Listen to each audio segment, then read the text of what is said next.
First, we'd like to thank our guests that have come down to help us. We appreciate all the help that we've gotten this week and look forward to more. We had the fortunate opportunity to sit with Dave yesterday. We went over to the hospital, and Dave's doing great, looks great, sitting up in a chair talking. Obviously, he's got some recovery to do. There's 6 broken ribs and still got the punctured lung that is in the healing process now. It takes a little while. So, you know, the reason they're asking not to go there for a while is because as you talk to Dave, you know, if anybody knows Dave, you know, he's a very courteous guy, and he would take the mask off and try to talk back. And he did talk back, but he needs that oxygen, and so they think they would just like him to heal, and, you know, we'll leave him alone for a couple of days. So the bright news is Dave's doing great. He's got a great attitude. He was smiling, obviously in pain, but he's, you know, he's a pretty badass, so he seems to be handling that pretty well.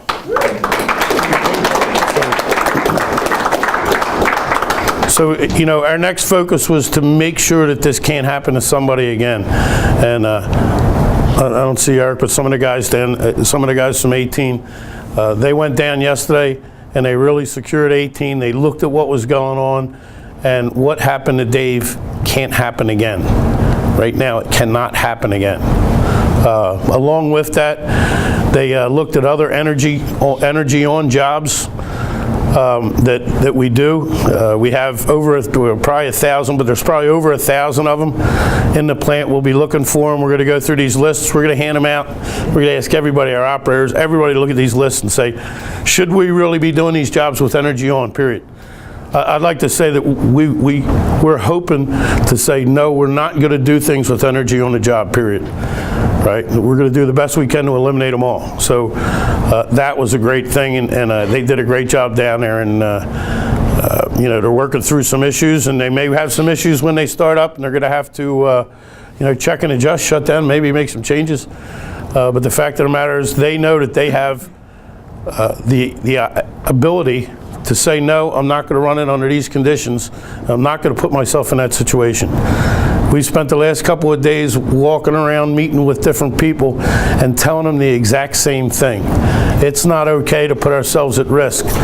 You have the right to say no. You have the right. You should expect to be able to say no, and we want you to. And we want you to help be a part of solving some of the problems out there. So we'll be asking. One of the things that we really struggle with here at Chester is the whole mindset. You know, we can keep saying we're old timers. That's the way we do it. I could say it. I'm almost an old timer. You know, we have to stop saying that. We have to stop using that excuse. Yesterday, when Susan and Scott were here, we were at the hospital, and Dave's wife came up and she was talking to us, and she said, you know, when I got the call, I thought, well, maybe it's just a finger or two. The first time, we'd heard it the day before, it didn't ring in my head, didn't really mean much to me, and I probably thought to myself, geez, I wish it was only a finger or two. After Scott heard it, he turned to me and said, our people, our wives, our children are at home, and they hear that one of us get hurt, and they hope it's only a finger or two. Since when does that become okay? And it hits hard. You know, it's the way we've gotten over the years, whether we've learned it from people in front of us. I'm sure I've set that example somewhere along the way, and I'm sure my father did before me. So, you know, it's time that a finger or two isn't okay.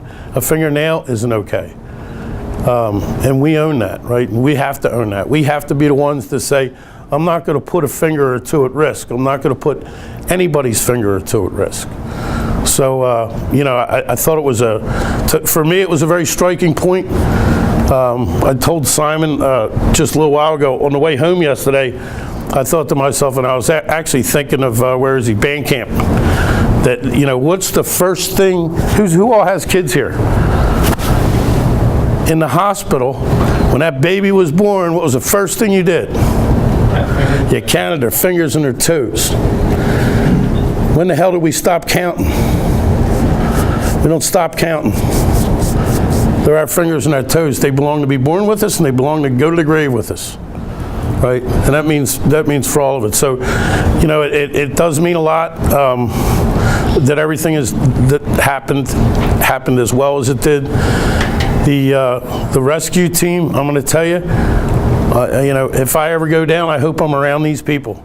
They saved a man's life that night, and you know, they didn't think twice about it.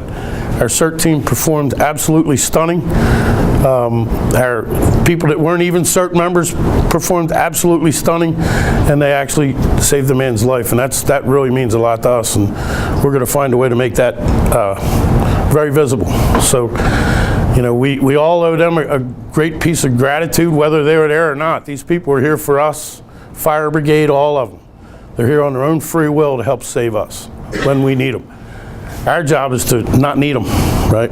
Just know they're there. And I guess the one of the other messages that that I got from Scott and Susan was there seemed to be a fear of people hearing that Scott and Susan were coming. Right now, if you don't know, Scott's the president, Susan's boss. He's the president of North America Family Care, and we're trying to figure out what the fear was, and I think some people had the fear that they were coming here to close our doors. You know, so when we said no, we want you to come to the plant. They were already at the hospital with us, and we said no, we want you to come to the plant. He was hesitant, and we had to kind of convince him. He said, I don't want people to feel uncomfortable by me going in the plant. And we didn't know what was going on, so you know, he said, you know, we Chester are a vital part to the Scott tissue business, a vital part. 250 million people in our area, and he said we're going to remain a vital part, but we're going to do it in a safe way. He was very apologetic. The man's only been in a job 6 months. He was apologizing because we didn't have some of the things that we needed to be safer and to keep Dave from getting hurt. Right, so we did the work on 17. Who all complained about the work that was going to go on 17?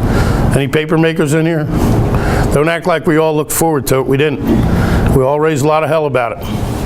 Am I lying? Right. Now we turn around and we find out 17 is going to protect our people. If we had that equipment on 18, Dave would have never got hurt. Period. And our guys on 17, I don't hear them complaining. We're getting better at it. We're going to learn it. We're doing the same kind of stuff back in pulp. Guys were saying, oh my God, you can't cover all this stuff up. We can't get to it. We complained about it in converting, frontal guarding, and the guards they put around ST1. But you know what? These things are saving our lives and our fingers and our toes and everything else. So we're going to start grasping it more and eliminate these power on jobs. But you know, we're here. We're staying here. Let's get it out of our head. We're not going anyplace. It's up to us to fight. Fight for your right to be safe. It's not okay. I can't make you, and he can't make you do anything that's going to put you in harm's way. Nobody can make you do that. If it's unsafe, stop it. Shut it off. Don't run it until it's fixed and safe. If anybody gives you a hard time about that, I guarantee you can call him 24/7, me 24/7, or most of the leadership in this plant. We're all feeling, I'm going to say all the leadership in this plant. We're all feeling the same way. We're all sending the same message. Be safe out there. We're the ones at risk. Not necessarily me. Old fat Sean ain't around equipment so much anymore. But you guys that are, you're the ones that are going to be at risk. So, you know, we've had a terrible situation, but I think we've recognized an awful lot this week, a hell of a price to pay, and we got to take advantage of what we see and take care of ourselves and the people we work with.